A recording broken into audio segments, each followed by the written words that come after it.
Vous comprenez un peu? Le principe de la présentation. Écoute-moi bien, tu ne peux jamais entrer dans un domaine si quelqu'un qui est dans le domaine t'introduise. On se comprend? Est-ce que je vous enseigne les codes du royaume?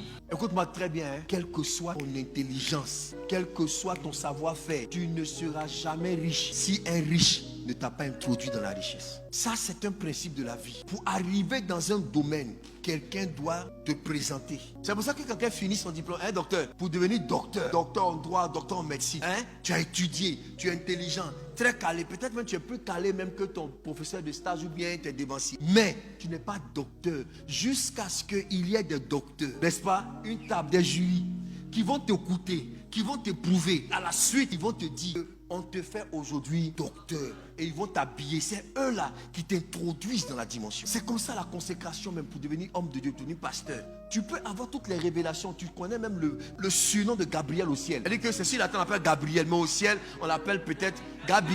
Tu connais ça. Tu sais les différents jeux de jambes de Michel. Quand il frappe les démons, toi tu connais. Mais tant que des gens qui ne sont pas encore, qui sont dans l'office d'homme de pasteur, ne t'ont pas fait pasteur, tu n'es pas pasteur. Est-ce qu'on se comprend? Cela nous enseigne l'humilité. C'est pour ça qu'il faut toujours éviter les dimensions autoproclamées.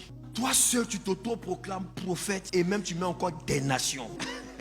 C'est comment t'appeler maintenant? Hey, des nations. Toi seul, tu t'es comme un auto-proclamé. Toi seul, tu dis bishop. T'auto-proclamé bishop. Puis tu sais l'affaire là, comment on devient bishop? Viens me demander. Mais tu as pris ça, tu as mis ça, tu as bishop Melchisedec. Oui, bishop Melchisedec. Ah, papa. Alléluia. Quel que soit l'amour qui existe entre deux personnes, tant qu'ils ne sont pas venus devant l'autorité civile, je dis, je vous déclare, mari et femme, vous n'êtes pas mariés. L'amour là vient de Dieu, hein. C'est Dieu qui vous a unis. Mais si un homme n'a pas prononcé, vous n'êtes pas mariés. Vous partez vous embrasser, c'est un péché. Mais pourtant, c'est Dieu qui a fait que vous avez connu. Dieu a mis l'amour dans vos cœurs. Dieu sait tout. Mais tant que l'homme n'a pas dit, tant qu'à l'église on n'a pas dit, nous vous bénissons, allez là. Vous vous embrassez, vous péchez. Mais pourquoi Dieu se bloque lui-même comme ça? Parce que c'est son principe. C'est pas là quelqu'un. On se comprend? Le principe de la présentation. C'est pour ça que je prie que Dieu te donne de bonnes personnes qui vont t'introduire.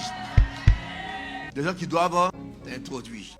Alléluia. Même le grand apôtre Paul. Lui, c'est Jésus qui s'est présenté à lui puis se convertit. Hein? Il a commencé à prêcher tout ça. Les gens ne croyaient pas en lui. Il est parti en Arabie là-bas. Là. Qui est au courant qu'il a guéri par lui de quelqu'un? On ne sait pas ce qui s'est passé là-bas. Jusqu'à ce qu'il revienne à Jérusalem pour rencontrer Jacques, Pierre, qui lui donne la main d'association. Pour dire que nous reconnaissons ton ministère parmi les païens. Va. Pendant que nous on reste ici, c'est là que son ministère l'a envoyé. Frère, tu sais, il y a une différence entre être appelé et être envoyé. On sait qu'on t'a appelé, mais qui t'a envoyé? Qui t'a envoyé?